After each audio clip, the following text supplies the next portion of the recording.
안녕하세요. 박주입니다. 오늘은 1801년 신유 박해와 동정녀에 대하여 알아보겠습니다.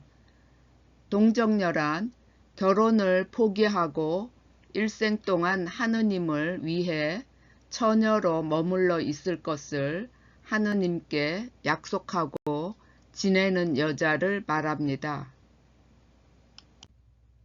천주교는 당시 남녀관계와 부부관계에서도 변화를 가져왔습니다. 동정녀들은 결혼을 거부하고 스스로 동정을 택하였습니다. 그들은 동정을 지키기 위해 거짓으로 머리에 쪽을 올리고 자신을 과부라고 하던가 또는 허가의 아내, 오가의 아내라고 거짓으로 칭해야 했습니다. 남녀가 반드시 혼인하여 자녀를 낳고 기르는 데 힘쓰며 효를 행해야만 한다는 성리학적 가족 질서를 정면으로 거부하였습니다. 유교 사회에서 동정녀들이 결혼을 거부함은 당시의 가부장적 유교 사회를 뿌리채 흔드는 것이었습니다. 또한 이들 여성들은 집에서 가출하여 하나의 신앙 공동체를 만들어 여성들끼리만 함께 공동생활하고 적극적으로 전교 활동을 했습니다. 천주 교도들의 집회가 열리면 신자들 간에 남녀 유별이나 신분의 기천에 관계없이 모두 나란히 앉아 강론을 듣고 첨례와 송경에 참여하였던 것입니다. 남녀 7세 부동석을 어기고 남녀가 뒤섞여 집회를 갖거나 내방의 외간 남자를 들이는 것은 당시 유교적인 사회 질서를 무시하는 행위로 비춰졌습니다.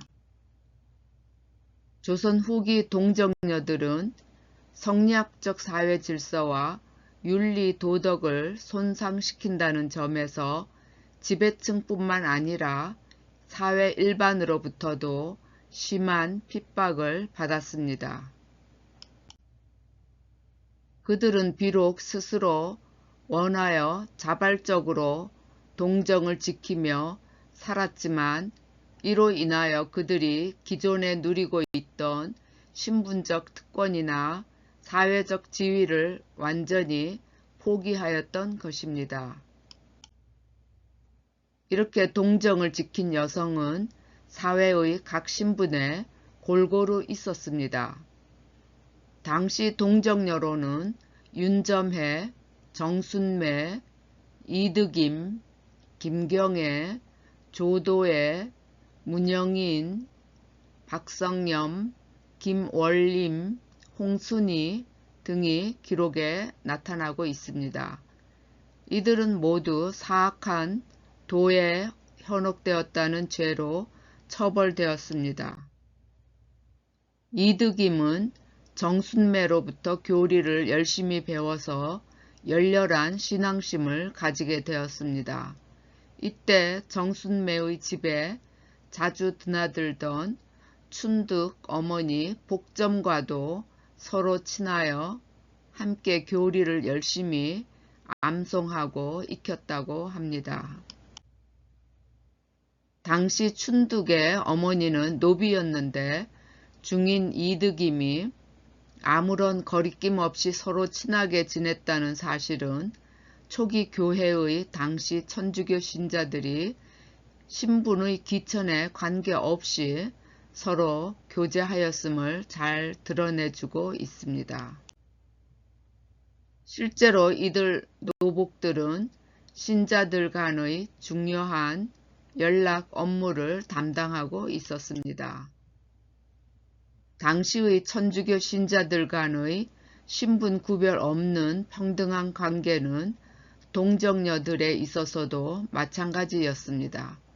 또한 이들은 사회적 신분 평등뿐만 아니라 경제적 평등까지도 신앙 공동체 안에서 실천하고 있었습니다.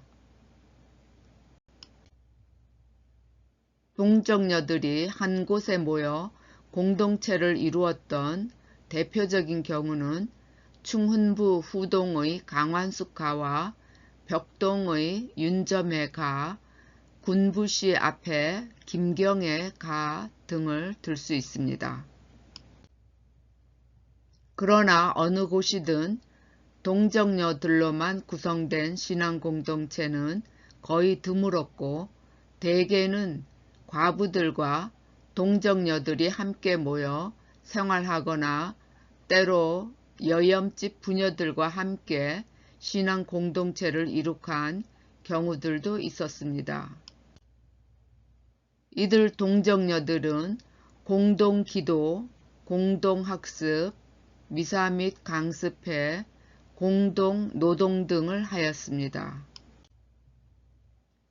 신유박해 당시의 천주교 관련자 신문 기록인 사학징의에는 그때 체포된 신자들로부터 압수한 많은 서적이 열거되어 있습니다. 그 중에는 기도서, 묵상서, 기본적인 교리서 외에 성인 성녀들의 위인전도 다수 나타나 있어 초기 교회 당시의 동정녀들의 학습 내용을 조금이나마 짐작할 수 있습니다. 주문모 신부는 강한숙을 비롯한 부녀자들의 힘을 빌어서 천주교를 널리 펼 것을 계획하였다고 합니다.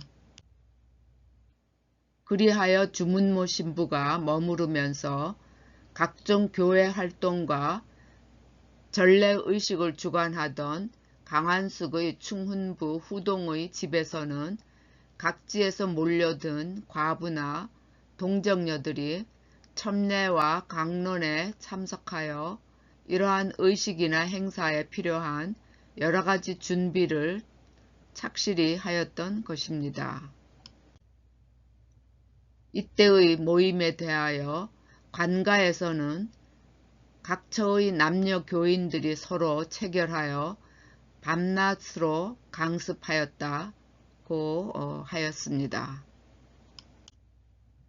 감사합니다.